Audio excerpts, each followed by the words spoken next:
அனைத்து ஊடகங்களுக்கும் பத்திரிகைகளுக்கும் காலை வணக்கம்.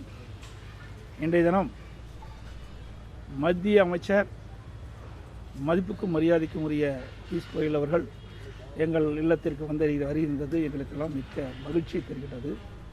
அவரோடு பாரதிய ஜனதா கட்சியை சேர்ந்த அமைச்சர் சகோதரர் முருகன் அவர்களும் மற்றும் பாரதிய ஜனதா கட்சியுடைய மாநில தலைவர் மரியாதைக்குரிய நயினார் நாகேந்திரன் எம்எல்ஏ அவர்களும் அவரோடு மாநில பாரதிய ஜனதா பொறுப்பாளர்கள் மற்ற தலைவர்கள் அதிமுக எங்களுடைய தலைமை நிர்வாகிகள் அனைவரும் எங்கள் இல்லத்திற்கு வந்து அறிவித்திருக்கின்றார்கள்.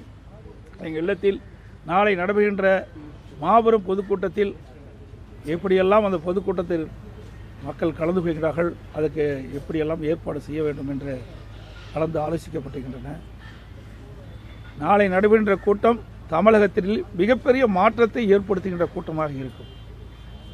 சுமார் 5 லட்சம் பேர் அந்த பொதுக்கூட்டத்திலே கலந்து கொள்கிறார் என்பதை மகிழ்ச்சியுடன் இந்த நேரத்தில் தெரிவித்துக் கொள்கின்றேன்.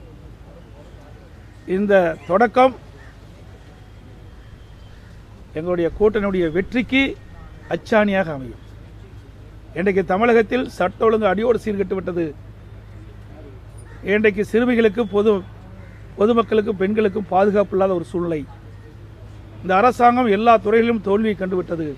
எல்லா துறைகளிலும் ஊழல் நிறைந்து இருக்கின்றன. சுமார் 4 லட்சம் கோடி பல துறைகளில் ஊழல் நடைபெற்றிருக்கின்றது. மேதக ஆளுநரிடத்தில் நாங்கள் அதை வழங்கி இருக்கின்றோம் அந்த அறிக்கையை. அது மட்டுமல்ல, எங்களுடைய கூட்டணி வலிமையான கூட்டணி. மாண்புமிகு பாரத பிரதமர் அவர்கள் இந்திய நாட்டினுடைய பொருளாதாரத்தை உயர்த்துவது மட்டுமல்ல, மேக் இன் இந்தியா அதை நடைமுறைப்படுத்தி இந்தியா எதிர்காலத்திலே ஒரு வல்லரசு நாடாக உருவாக்குவதற்கு அனைத்து முயற்சியும் எடுத்துக்கொண்டிருக்கின்றார்கள். இன்றைக்கு அனைத்து இந்திய அண்ணா திராவிட முன்னேற்ற கழகம் என்டிஏ கூட்டணி மிகப்பெரிய வெற்றி பெறும். மத்தியிலே பாரத பிரதமர் மோடி அவர்கள் தலைமையிலே ஆட்சி, தமிழகத்திலே அதிமுக ஆட்சி நிலவும். அப்பொழுது தமிழகம் மிகப்பெரிய ஏற்றத்தை பெறும், மிகப்பெரிய வளர்ச்சி பெறும். இது நாள் வரை இல்லாத ஒரு வளர்ச்சியை இந்த தேர்தல் மூலமாக வெற்றி பெற்று மக்களுக்கு வழங்கும் என்பதை இந்த நேரத்திலே தெரிவித்துக் கொள்கின்றேன்.